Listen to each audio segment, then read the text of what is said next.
আজ নীরেন্দ্রনাথ চক্রবর্তীর একটি কবিতার নাম অমূলকান্তি। অমূলকান্তি আমার বন্ধু। স্কুলে আমরা একসঙ্গে পড়তাম।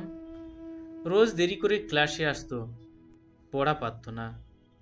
শব্দরূপ জিজ্ঞেস করলে এমন অবাক হয়ে জানালার দিকে তাকিয়ে থাকতো যে দেখে ভারী কষ্ট হতো আমাদের।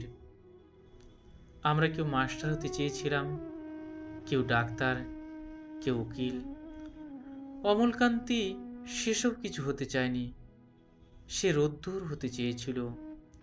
ক্ষান্ত বর্ষণ, কাক ডাকা বিকেলে সেই লাজুক রোদ্দুর। জাম আর জামরুলের পাতায় যা নাকি অল্প একটু হাসির মতো লেগে থাকে।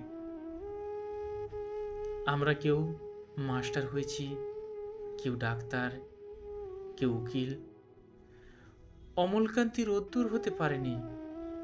সে এখন অন্ধকার একটা ছাপাখানায় কাজ করে। মাঝে মাঝে আমার সঙ্গে দেখা করতে আসে, চা খায়, এটা ওটা গল্প করে, তারপর বলে উঠি তাহলে। আমি ওকে দরজা পর্যন্ত এগিয়ে দিয়ে আসি। আমাদের মধ্যে যে এখন মাস্টারি করে, অনায়াসে সে ডাক্তার হতে পারত। উকিল হলে তার এমন কিছু ক্ষতি হতো না।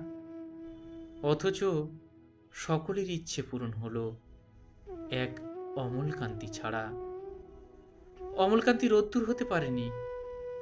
সেই অমলকান্তি রোদ্দুরের কথা ভাবতে ভাবতে ভাবতে ভাবতে যে একদিন রোদ্দুর হতে চেয়েছিল,